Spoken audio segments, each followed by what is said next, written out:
భారతదేశం చూద్దామని వచ్చినటువంటి ఒక అమెరికా అమ్మాయి అంటే అర్జెంటీనా రాష్ట్రానికి చెందినటువంటి హరియానా అనే ఒక మహిళ భారతదేశం మొన్న 12వ తారీఖు వచ్చారు. జనవరి 12వ తారీఖు వచ్చి ఆవిడ ముంబై ఎయిర్పోర్ట్లో దిగారు. ముంబై ఎయిర్పోర్ట్లో దిగిన తర్వాత ఆమె ఉన్నటువంటి హోటల్కి కేవలం 400 మీటర్లే ఉంది. కానీ ఆ విషయం ఆవిడకి తెలియదు.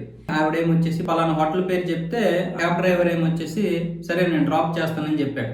20 నిమిషాల పాటు అక్కడ ఇక్కడ అటు ఇటు తిప్పేసి చివరికి హోటల్ దగ్గరికి తెచ్చి దింపాడు. దానికి $200 డిమాండ్ చేశాడు. అంటే 18,000 రూపాయలు. సరేలే వీడితో ఎందుకు గొడవని ఆవిడేమొచ్చేసి 18,000 రూపాయలు ఇచ్చేసి ఆ ఫోటో తీసుకుంది.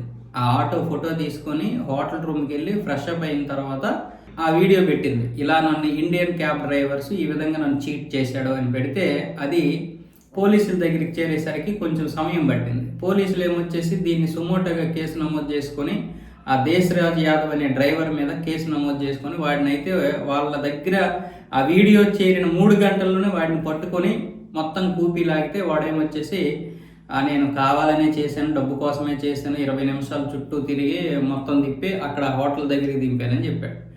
ఆవిడికి అర్థమైంది ఎట్లా అంటే ఆవిడ హోటల్లో దిగిన తర్వాత ఎయిర్పోర్ట్ నుండి ఇక్కడికి ఎంత దూరం ఉంది అని చూస్తే 400 మీటర్లే చూపిస్తుంది. అంటే వాకబుల్ డిస్టెన్సే. ఈ విషయం ఆవిడ వీడియో తీసుకుని ఇన్స్టాలో పోస్ట్ చేసింది. ఆ పోస్ట్కి ముంబై పోలీసులు వాడిని పట్టుకొని తంతే విషయాలన్నీ చెప్పాడు. ఇప్పుడేమొచ్చేసి వాడి లైసెన్స్ రద్దు చేసి వాడిని 1 నెల 2 నెలలు జైల్లో కూర్చోబెట్టే ప్రయత్నాలు జరుగుతున్నాయి. అంటే దీనివల్ల ఎంత నష్టం ఏర్పడుతుంది? మామూలుగానే అమెరికన్స్ మన దేశం రావడం చాలా తక్కువ. అలాంటిది ఇప్పుడు ఈవిడ చేసినటువంటి పోస్ట్ వల్ల ఎంతో మంది రావడానికి కూడా వెనకడుగేస్తారు. సరే ఇప్పుడు పోలీసులు పట్టుకున్నారు, ఆ డబ్బులు తీసుకున్నారు. డబ్బులు తీసుకుని మళ్ళీ ఈవిడికి ఇచ్చేద్దామని ప్రయత్నాలు చేశారు. కానీ ఆవిడ అప్పటికే ఇండియా దాటి వెళ్ళిపోయిందట. మళ్ళీ ఆవిడ అమెరికా వెళ్ళిపోయారంట. అంటే ఆ వీడియో పోస్ట్ చేసిన 3 రోజుల తర్వాత వీళ్ళకి వచ్చిందనమాట. అంటే ఎన్ని దారుణాలు ఇలాంటివి జరిగాయి. ఈ 2024లో ఒకటి జరిగింది, 23లో ఒకటి జరిగింది, అంతకుముందు ఒకటిసారి జరిగింది. వాళ్ళందరినీ పట్టుకొని పోలీసులు కేసులు నమోదు చేసి తన్నారు.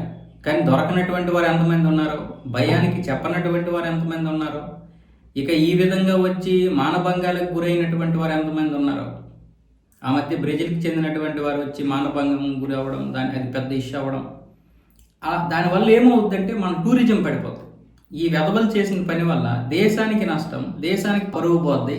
మళ్ళీ ఏమొచ్చేసి మనకి ఆర్థికంగా కూడా నష్టం. ఇలాంటి వెధవల వల్ల ఇలాంటి వెధవల్ని కనీసం ఒక 2-3 సంవత్సరాలు జైల్లో పెడితే అప్పుడు తెలుస్తుంది. ఆ విషయం బయటికి తెలియాలి జైల్లో పెట్టారు అని.